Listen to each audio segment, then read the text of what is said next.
Hello guys, welcome to back my channel study with Aarti Paswan. ये हिंदी साहित्य का दूसरा चैप्टर है आदिकाल। इसकी हम देखते हैं इसमें क्या क्या है। एकाएक की रूपरेखा, उद्देश्य, प्रस्तावना, आदिकालीन साहित्य का विस्तृत अध्ययन और बोध प्रश्न। हम इसकी उद्देश्य पढ़ते हैं। इस इकाई के अंतर्गत आदिकाल विद्यार्थी साहित्य का विस्तृत अध्ययन कर सकेंगे। आदिकालीन काव्य में 3 प्रकार के ही साहित्य की प्रमुख रूप से हुई है: धार्मिक साहित्य, लौकिक साहित्य और रसो साहित्य। इस इकाई में अध्ययन से विद्यार्थी को सिद्ध साहित्य, नाथ साहित्य और रसो साहित्य की संपूर्ण जानकारी मिल सकेगी और विशेषता का भी विस्तृत अध्ययन विद्यार्थी कर सकेंगे। प्रस्तावना: हिंदी साहित्य के आरंभिक काल को आदिकाल कहा जाता है। हिंदी साहित्य के आरंभिक समय की रचनाएं साहित्य के विकास के अध्ययन के लिए अत्यंत आवश्यक है, परंतु अधिकांश आदिकालीन ग्रंथों का उपलब्ध न होना, प्रामाणिकता और सिद्धता, काल निर्धारण में सामंजस्य न बैठना आदि कठिनाई के साथ साहित्य के विद्वान आचार्यों द्वारा व्यवस्थित धारणा बना लेना बहुत ही कुशलता कार्य है। हिंदी साहित्य का आदिकाल, जिसे वीर गाथा काल, चरण काल, सिद्ध समंत योग, बीजापन काल, वीर काल, अनेक संज्ञाओं को विभूषित किया जाता है। हिंदी का सबसे बीजापन काल, वीर काल आदि अनेक संज्ञाओं के विभूषित किया है। हिंदी का सबसे विवादग्रस्त काल रहा है। इस काल में एक तरफ संस्कृत में एक ऐसे बड़े बड़े कवि उत्पन्न हुए जिनकी रचनाएं संस्कृत काव्य परंपरा की चरम सीमा पर पहुंच गई थी, तो दूसरी ओर आरंभ के कवि उत्पन्न हुए जो अत्यंत सरल एवं सहज भाषा में अत्यंत संक्षिप्त शब्दों में अपने मार्गिक भाव प्रकट कर रहे हैं। वस्तुत इस काल में जहां एक और सिद्ध, नाथ और जैन साहित्य का निर्माण हुआ, जिससे धर्माश्रय प्राप्त होने का कारण वह फूलता फलता रहा, वहां दूसरी ओर राजस्थान के चरण कवियों द्वारा चरित्र काव्य भी रचे गए, जिन्हें राजाश्रय मिलने के कारण वह प्रशंसा का विषय बन गया। परंतु इस काल में इन दोनों काव्यों धाराओं से विभिन्न लोक साहित्य की भी रचना हुई। वह लोक श्रित होने से सुरक्षित न रह सका। अनेक कारणों से यह साहित्य लुप्त सा हो गया। उसे इतना अवश्य ज्ञात होता है कि आदिकाल में लोक साहित्य भी लोक प्रचलित रहा है।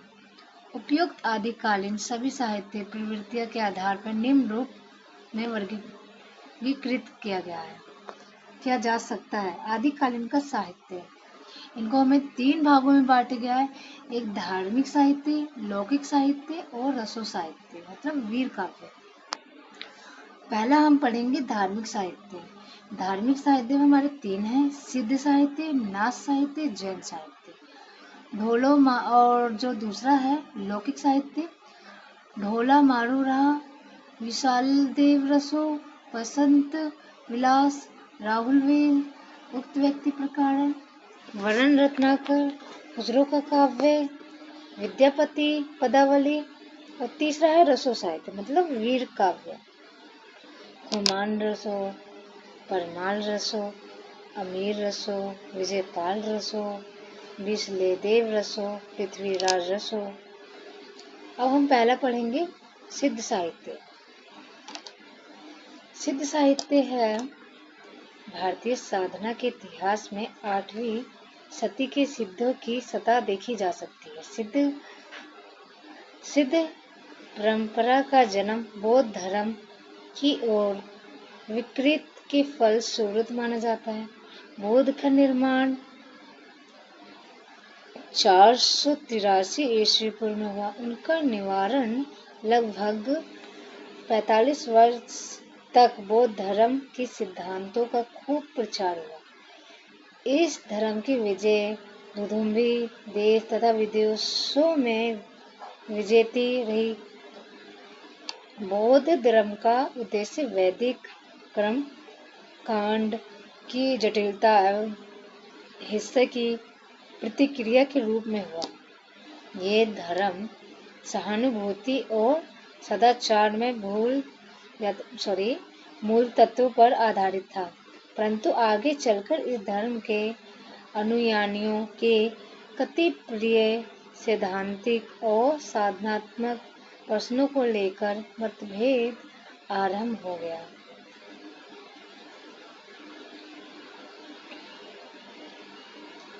ईसा की प्रथम शताब्दी में बौद्ध महायान तथा हीनयान दो शाखाओं को विभाजित हो गया। महायान बड़े रथों को आरोही थे और हीनयानी छोटे रथों के आरोही। महायान में व्यवहारिकता या प्रधानता न रही, जबकि हीनयान में सिद्धांत पक्ष का प्राधान्य रहा। इनमें महायानी लोग निर्माण के समर्थक की ओर, हीनयानी व्यक्तिगत साधना के समर्थक। महायान वाले रथ में ऊंचे नीचे छोटे बड़े गृहस्थी सन्यासियों को आश्रय देता था। इनका जीवन सरल था, किंतु महायानियों ने मठों और विहारों के निर्माण पर जोर दिया। उन्हें स्त्रियों के गृहस्थों के लिए मोक्ष के द्वार खोल दिया। इसी कारण अधिक लोग उसकी ओर आकर्षण होने लगे। स्वर्ण और सुंदरी है योग से उसमें भ्रष्टाचार का प्रवेश हो गया। जादू टोना मंत्रोच्चार और बढ़ने लगा। मंत्रों में इसके महत्व का प्रचार के कारण महायान यंत्रयान बन गया। 7वीं शताब्दी के आसपास मंत्रयान के एक अन्य उपयान निकला, जिसे ब्रजयान या सहजयान कहते हैं। कंजकम यानी के योग मंत्रयान लोकप्रियता बढ़ चुकी थी और उनमें से व्यक्ति चार भी बढ़ रहा था। धीरे धीरे काम परक भावनाओं को सैद्धांतिक और दर्शनात्मक रूप देने की चेष्टा दी गई। ब्रजयान पंचमकारों बौद्ध गया मंत्रबंध मथुन मास और मुद्रा ब्रजयान के मूल आधार बन गए। इस प्रकार ब्रजयान में यौन संबंधों का स्वच्छंदता को बढ़ाया दिया गया। समाज का इसका दृश्य प्रभाव पड़ा। इस तरह बौद्ध धर्म महायान यंत्रयान ब्रजयान आदि में विभक्त हो गया और पंथों का होता गया। तंत्रों और मंत्रों द्वारा सिद्धि चाहने वाले सिद्ध कहलाए। यह सिद्ध ब्रजयानी अथवा सहजयानी ही थे। ब्रजयानी सिद्धांतों ने अपने मत प्रचार के लिए जो साहित्य लिखा वह आदिकालीन सिद्ध साहित्य कहलाया। सिद्धों की संख्या 84 मानी जाती थी, जिनमें से 23 सिद्धि की रचनाएं उपलब्ध होती थी। प्रत्येक सिद्ध के नाम पीछे यह शब्द खड़ा हुआ है। सरह हिंदी के प्रथम सिद्ध माने जाते थे। उसका देहाकोश ग्रंथ विख्यात। इनके अलावा सबरा लूज और डोविये कुकुरपिया और शांतिपा और वाड़पा आदि सिद्ध कवियों ने भी आदिकालीन सिद्ध साहित्य को समृद्ध बनने का अपना योगदान दिया। इन सिद्धों ने गृहस्थ जीवन पर बल दिया। इसके लिए स्त्री का सेवन संचार रूप विषय से बचने के लिए था। जीवन के स्वाभाविक भावों को प्रवृत्ति कारण सिद्ध साहित्य के भोग में निर्वाण की भावना मिलती है। जीवन की स्वाभाविक प्रवृत्तियों में विश्वास के कारण इन सिद्धियों का सिद्धांत पक्ष सहज मार्ग कहलाता है। सिद्ध प्रिय आकांक्षित और हीन जाति से संबंध रखते हैं, अतः उनकी साधना की साधनभूत मुद्राएं कापली डोमी आदि नायिकाएं निम्न जाति की, क्योंकि इसके लिए यह सुलभ थी। उन्होंने धर्म और अध्यात्म को आन में जनजीवन के साथ विडंबना करती नारी या सहज जीवन पर जोर दिया। समस्त ब्रह्मानुष्ठान और षष्ठसन का विरोध किया। गुरु कृपा की कामना की है। प्रस्तुकीय ज्ञान से ब्रह्म साक्षात और सदैव व्यक्त किया। शरीर को समस्त साधनाओं का केंद्र तथा पवित्र तीर्थ बताया गया। आत्म परमात्मा की एकता में विश्वास व्यक्त किया गया। समरस भाव और महासुख की चर्चा की गई और पाप पुण्य दोनों का बंधन का कारण बताया गया। सिद्ध साहित्य का मूल्यांकन करते हुए डॉक्टर राजकुमार वर्मा लिखते हैं कि सिद्ध साहित्य का महत्व इस बात में बहुत अधिक है कि उसमें हमारे साहित्य का आदि रूप और सामग्री प्रमाणिक ढंग से प्राप्त होती है। चरणकालीन साहित्य तो केवल मात्र तत्कालीन राजनीतिक जीवन की प्रत्यक्षता। यह सिद्ध साहित्य शताब्दियों आने वाली धार्मिक और सांस्कृतिक विचारधारा स्पष्ट रूप में संक्षेप में जो जनता नरेश और स्वच्छता चरित्रता पराजय या पतन से चित्रित होके निराशावाद में ग्रस्त गिरी हुई थी, उनके लिए इस सिद्धि की वाणी संजीवनी का कार्य किया था। सिद्ध साहित्य की विशेषताएं। सिद्ध साहित्य अपने प्रवृत्ति का प्रभाव के कारण हिंदी साहित्य विशेष महत्व रखता है। इन सिद्धांतों को अपने संप्रदाय के सिद्धांतों का दिग्दर्शन करने वाले साधना साहित्य का निर्माण किया। सिद्ध साहित्य की सामान्य प्रवृत्तियां इस प्रकार हैं। पहला, यह जीवन की सहजता की स्वाभाविकता और दृढ़ता विश्वास। सिद्ध कवियों को जीवन की सहजता को स्वाभाविकता दृढ़ विश्वास व्यक्त किया गया है। अन्य धर्म की अनुयायियों के जीवन पर कई प्रतिबंध लगाकर जीवन की कृत्रिम माना गया था। विशेष कनक कामिनी को साधना मार्ग की बाधाएं मानी थी। विभिन्न कर्म कांडों से साधना मार्ग को भी कृत्रिम माना गया था। सिद्धों ने इन सभी कृत्रिमताओं को विरोध कर जीवन की सहजता को स्वाभाविकता को बल दिया। उनके मतानुसार सहज सुख ही महासुख प्राप्ति होती है। इसलिए सिद्धों ने सहज मार्ग का प्रचार किया और सहज मार्ग के अनुसार प्रत्येक नारी प्रज्ञा और प्रत्येक नर करुणा और उपाय प्रतीक है। इसलिए नर नारी मिलन प्रतिज्ञा और करुणा निर्वित और प्रवृत्ति का मिलन है।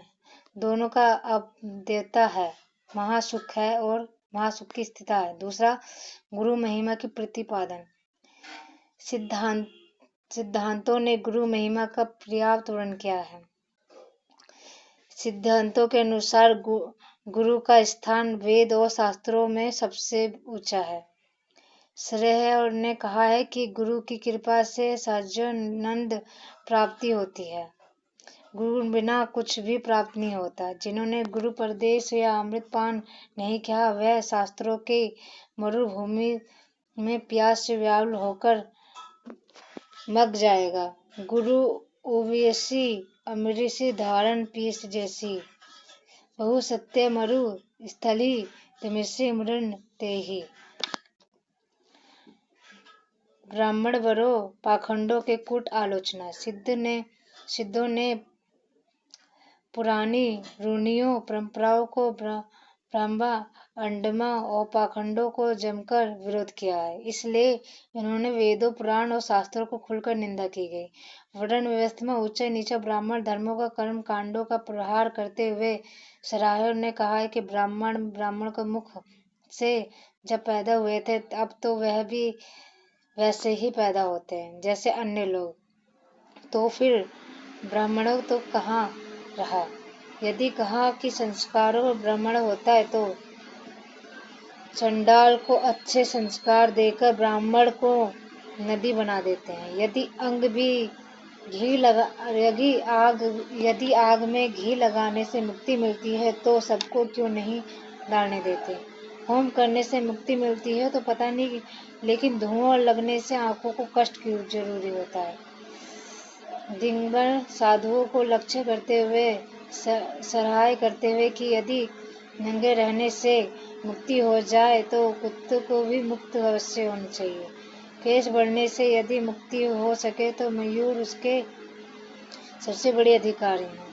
यदि कंद भोजन से मुक्ति हो तो हाथी घोड़े का भी मुक्ति पहले होनी चाहिए। इस तरह इन सिद्धों को वेद पुराण और पंडितों को कूट आलोचना की है। चौथा है तत्कालीन जीवन और आशावादी संचार। सिद्ध साहित्य का मूल्यांकन करते हुए डॉक्टर हजारी प्रसाद द्विवेदी ने लिखा है, जो जनता नरेशों की स्वच्छता और चरित्रता राज्य या पतन से स्वस्थ होकर निराशावाद के ग्रस्त में गिरी हुई थी, उसके लिए इन सिद्धों की वाणी संजीवनी का कार्य करती है। जीवन की भयानक वास्तविकता की अग्नि से निकलकर मनुष्य महामुख और शीतल सरोवर अवगाहन कराने का महत्वपूर्ण कार्य इन्होंने किया। आगे चलकर सिद्धों में स्वचार फैल गया, जिसका बुरा असर जीवन पर पड़ गया। पांचवा है रहस्यात्मक अनुभूति। सिद्धों ने प्रज्ञा और उपाय, करुणा और मिलोनापंथ और प्राप्त महामुख का वर्णन और विवेचना अनेक रूपों में माध्यम से किया। नौका, वीणा, चूहा, हिरण आदि रूपों का प्रयोग इन्होंने रहस्यभूति की व्याख्या के लिए किया गया। रवि, शशि, कमल, कुलेश, प्राण, अवधूत आदि तांत्रिक शब्दों का प्रयोग इसी व्याख्या के लिए हुआ। डॉक्टर धर्मवीर भारती ने अपने शोध ग्रंथ सिद्ध साहित्य में सिद्धों की शब्दावली और दर्शन की व्याख्या कर उसके आध्यात्मिक पक्ष को स्पष्ट किया। छठा, श्रृंगार और शांत रस। सिद्ध कवियों की रचना में श्रृंगार और शांत रस का सुंदर प्रयोग हुआ। कहीं कहीं उत्पन्न श्रृंगार चित्रण मिलता है। अलौकिक आनंद की प्राप्ति का वर्णन करते समय ऐसा हुआ कि सातवां, जन भाषा का प्रयोग।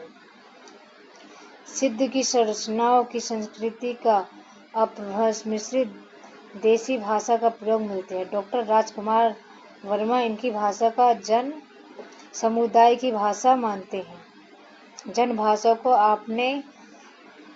अपनाने के बावजूद जहाँ अपने सहज साधना की व्याख्या करते हैं, वहाँ उनकी भाषा क्लिष्ट बन जाती है। सिद्धों की भाषा को हरिप्रसाद शास्त्री ने संज्ञा भाषा कहा है। सांझ के समय में जिस प्रकार की चीज कुछ स्पष्ट के कुछ अस्पष्ट दिखाई देती है, उसी प्रकार यह भाषा कुछ स्पष्ट और कुछ अस्पष्ट अर्थ बोध देती है। यही मत अधिक प्रचलित है। आठवां, छंद प्रयोग। सिद्धों की अधिकांश रचना या चिड़िया गीतों की में हुई, तथापि इनमें से दोहा, चौपाई लोकप्रिय और छंद की प्रयुक्त हुए हैं। सिद्धों के लिए दोहा बहुत ही प्रिय छंद रहा। उनकी रचनाओं में कहीं कहीं सरोठा और छप्पे भी प्रयोग पाया जाता है।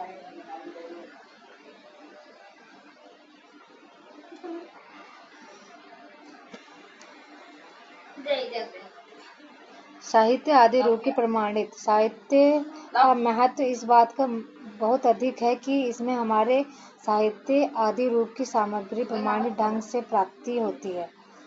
और चरणकालीन का साहित्य केवल तत्कालीन राजनीतिक जीवन की प्रचित्रता के, लेकिन सिद्ध साहित्य शताब्दी में आने वाली धार्मिक और सांस्कृतिक विचार का एक सही दस्तावेज है।